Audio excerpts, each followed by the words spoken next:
Hello, my friends. Welcome to a new series. I am going to be calling this series a podcast. I live in the south of France and I don't have a lot of people to do the podcast with. So you're going to see me talking to myself. I'm going to be switching places from the one side to the couch to the other. I hope you're going to enjoy this podcast, this weird kind of podcast. I wanted to make this as realistic as possible. That's why you see me with no makeup and just got out of the shower. So my hair is still wet. But I think what's missing out of YouTube and social media in general is just realistic people talking about realistic stuff. Other videos of mine are more taken care of and I look more put together. But in this one, I'm not. And you're going to see that in the podcast. So I hope you enjoy. I don't want to spoil it anymore. Let's go.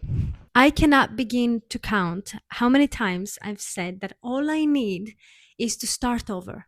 Go to a new city, a new life, find new friends and a new partner. But every time you say this, you allow yourself to be the victim of what is called geographical fallacy. And what the hell is that? This is the idea that a simple change of scenery is going to magically transform you to a new person, motivated, confident, powered, balanced, happy with peace and everything you dream of, basically. I mean, if you think about it, it will in some areas. Like if I move to a new city, maybe to a better city than the one I am, I will have a better salary, a better job, a better work life balance, social benefits. I'm with you on that. But what you're now describing is what it's called external drivers. And let's make this distinction because it's important.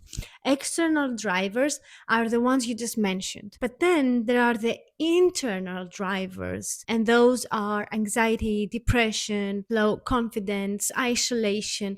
All of those things can drive you to say that it's going to be easier for you to change in that new country, new city. Think about it. You've been in France for what is it, 2.5 years now? Has your life changed so drastically, especially your inner self, just because you've moved to the south of France? Okay, if I were to consider all of the external drivers, yes, a lot of things have changed. A lot of things have changed, thankfully, for the better. But if I have to consider about the internal ones, I'm not so sure a lot of things have changed. I mean, definitely I have changed and I've grown within those 2.5 years, but I'm still fighting my discipline, my motivation, my confidence, and a lot of other things. So that hasn't changed just because I moved to the south of France. But something that I did notice was that I went through a high tourist phase.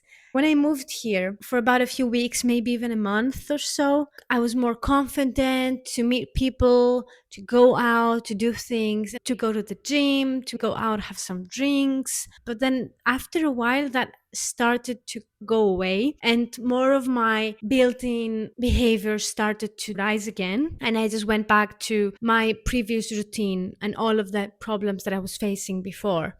And it feels weird because there is a phase where you feel that your decision, your belief that everything will change once you move, it was correct.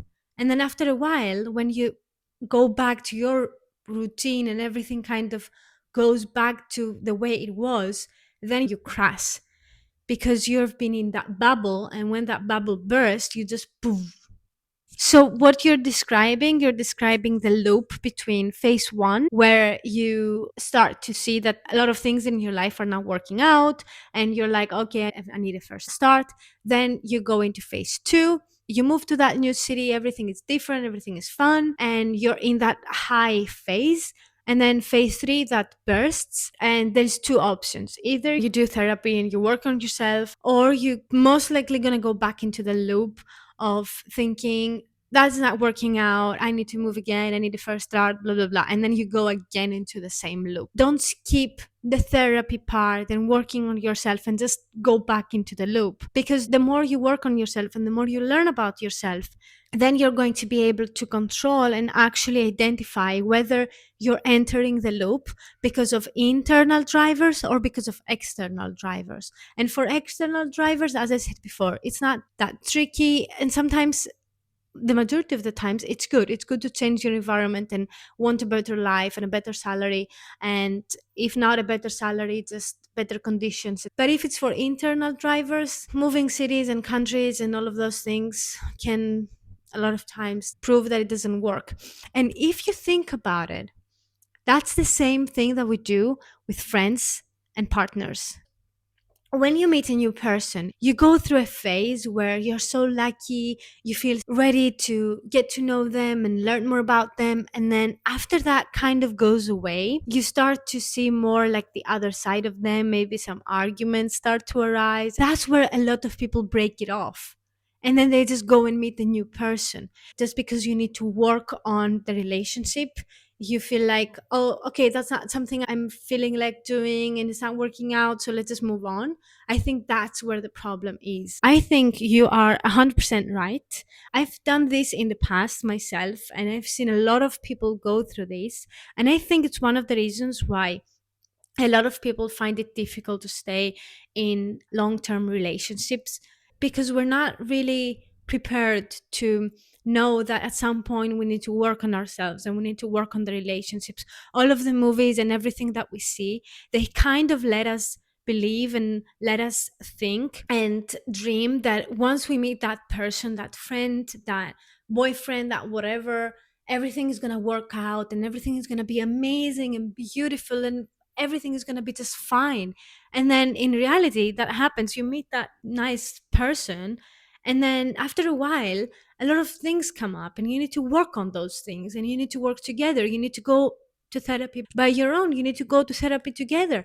But all of those things are not things that have been taught to us. They're not things that have been romanticized. They're things that could make you feel like you're trying too much. You shouldn't be trying too much. It should come out more easily. And if it's not the right choice. And I think we've all been so brainwashed about this. If we can find happiness, peace, and balance in the process of working ourselves and our relationships and our friendships, I think this is where magic happens. Because when you're trying to fight this and say, no, no, no, it needs to come easily, then you're just looking for something that I don't think it's realistic to find. I don't know. What do you think?